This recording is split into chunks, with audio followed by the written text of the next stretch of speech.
بسم اللہ الرحمن الرحیم۔ السلام علیکم معزز طلبہ کرام، آپ سب کیسے ہیں؟ آج ہم اصول الشاشی کے سبق نمبر 119 کو پڑھیں گے۔ آج کے سبق کا عنوان ہے نہی کا بیان۔ آج کے ہماری عبارت ایک نئی فصل سے شروع ہوتی ہے۔ آئیے اپنی عبارت اور ترجمہ پہلے پڑھتے ہیں، اس کے بعد باقاعدہ سبق کی وضاحت کرتے ہیں۔ مصنف علیہ رحمہ لکھتے ہیں فصل فی النہی، یہ فصل نہی کے بیان میں ہے۔ النہی نوعان، نہی کی دو قسمیں۔ النہی نوعان، نہی کی دو قسمیں ہیں۔ نہی عن الافعال الحسیۃ کالزنا وشرب الخمر والکذب والظلم، ایک تو افعال حسیہ سے نہی ہے، جیسا کہ زنا، شراب کا پینا، جھوٹ بولنا اور ظلم کرنا۔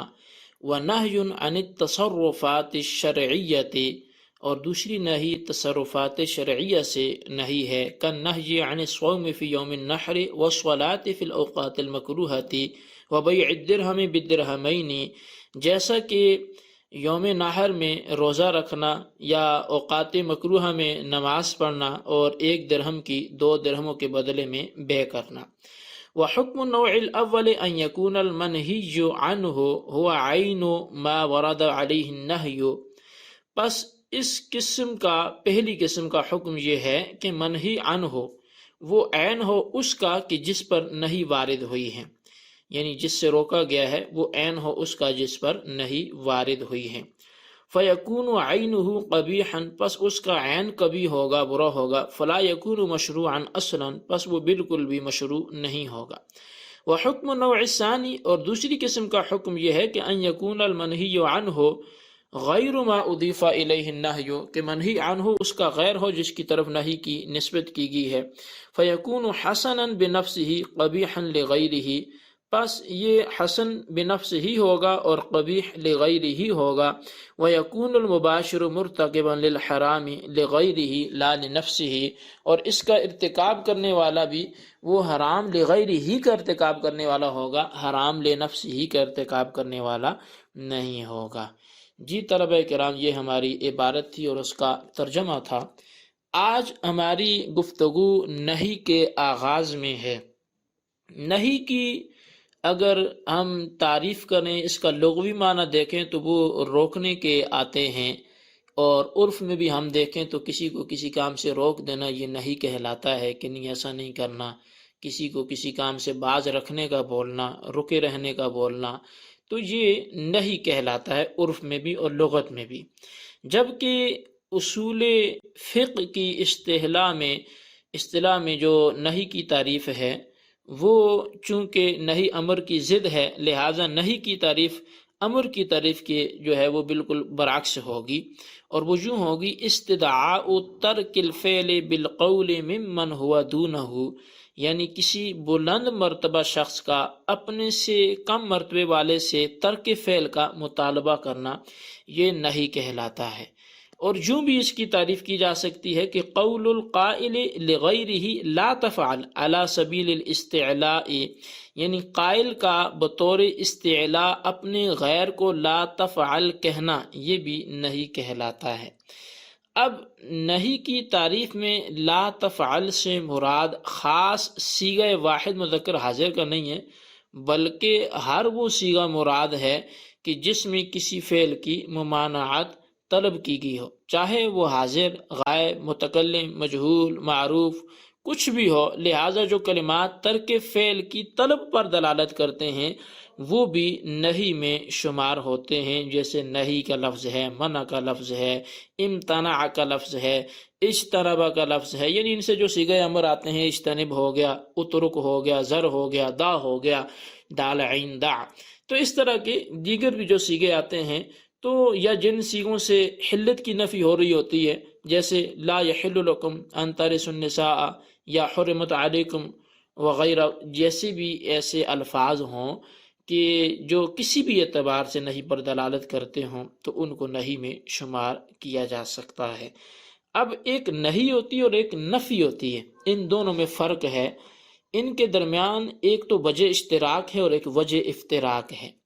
ان کے درمیان جو وجہ اشتراک ہے وہ یہ ہے کہ دونوں فعل پر داخل ہوتے ہیں، مثلا لا تفعل ہے اور لا تفعلوا ہے، اور وجہ افتراق یہ ہے کہ نہی میں ایسے کام سے باز رکھنا مقصود ہوتا ہے کہ جس کو کرنے میں بندے کو قدرت حاصل ہوتی ہے۔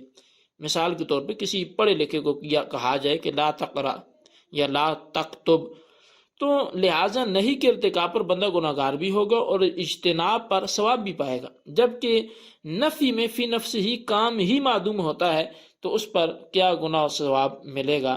بہرحال یہ کچھ تمہیدی باتیں تھیں جو نہی کے حوالے سے تھی۔ اب ہم اپنی کتاب کی طرف بڑھتے ہیں۔ مصنف علیہ رحمہ نے النہی نوعان سے نہی کی تقسیم کو بیان کیا ہے کہ نہی کی دو قسمیں ہیں، ایک ہے افعال حسیہ سے نہی اور دوسرا ہے افعال شرعیہ سے نہی۔ افعال حسیہ کی تعریف یہ ہے کہ وہ افعال کہ جن کا سمجھنا شریعت پر موقوف نہ ہو، کہ جو معنی شریعت کے وارد ہونے سے پہلے تھا وہی معنی شریعت کے وارد ہونے کے بعد بھی ہو، جیسے زنا، شراب کا پینا، جھوٹ بولنا، ظلم کرنا۔ لہذا ان افعال سے نہی افعال حسیہ سے نہی کہلائے گی۔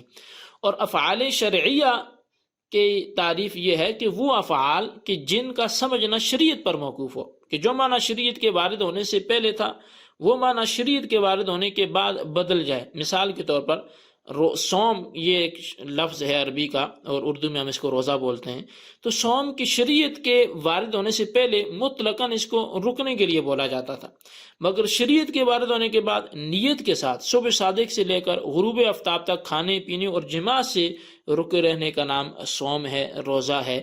لہذا صوم کا یہ معنی سمجھنا شریعت پر موقوف ہے۔ ہر آدمی اس معنی و مفہوم کو نہیں سمجھ سکتا۔ مثال کے طور پر 10 ذی الحجہ کا روزہ اور 3 اوقات مکروہ میں نماز کا ادا کرنا اور 1 درہم کی 2 درہم کے بدلے میں بیع کرنا، خرید و فروخت کرنا، یہ ان تمام کاموں سے چونکہ شریعت نے روکے رکھا ہے اور لہٰذا ان سے نہی افعال شریعہ سے نہی کہلائے گی۔ اور وہ حکم النوع الاول سے مصنف نہی کی پہلی قسم یعنی افعال حسیہ کا حکم بیان کر رہے ہیں۔ افعال حسیہ کا حکم یہ ہے کہ منہی عنہ ہو، یعنی جس کام سے روکا گیا ہے، بعینہ ہی وہی چیز ہوتی ہے کہ جس پر نہی وارد ہوتی ہے۔ اس حکم کی تشریح یہ ہے کہ جس چیز پر نہی وارد ہوتی ہے بعینہ ہی اس سے رکنا مقصود ہوتا ہے کہ وہ نہ ذاتاً اور نہ ہی وصفاً جائز ہوتی ہے۔ مثال کے طور پہ زنا ہے، ظلم ہے، جھوٹ ہے، کہ ان افعال کی ذات میں قباحت ہے، لہذا یہ بالکل جائز ہی نہیں۔ البتہ مصنف کے علاوہ دیگر اہل اصول نے افعال حسیہ کے حکم میں اس بات کا بھی اضافہ کیا ہے کہ اگر اس کے خلاف دلیل آ جائے تو فعل حسی بھی قبیل عینی ہی کے بجائے قبیل غیری ہی ہوگا، جو ذات کے اعتبار سے تو مشروع ہوگا مگر وصف کے لحاظ سے غیر مشروع ہوگا۔ اس کی مثال حالت حیض میں شوہر کا بیوی سے وطی کرنا ہے۔ بہرحال اس کی بھی انشاءاللہ ہم کسی اور جگہ پہ تفصیل کو پڑھیں گے۔ خلاصہ بحث یہ ہے کہ افعال حسیہ پر نہی اس چیز کے قبیل عینی ہی ہونے پر دلالت کرتی ہے، پھر قبیل عینی ہی وضعی بھی ہوتا ہے، مثال کے طور پر جیسے کفر، ظلم، قبیل عینی ہی شرعی بھی ہوتا ہے، جیسے بے وضو نماز پڑھنا۔ اور وحکم النوع الثانی سے مصنف نہی کی دوسری قسم یعنی افعال شرعیہ کا حکم بیان کر رہے ہیں۔ افعال شرعیہ کا حکم یہ ہے کہ منہی عنہ اس چیز کا غیر ہوتی ہے کہ جس پر نہی وارد ہوتی ہے، یعنی وہ کام جس سے روکا گیا ہے وہ منہی عنہ کہلاتا ہے، تو منہی عنہ اس چیز کا غیر ہوتی ہے کہ جس پر نہی وارد ہوتی ہے۔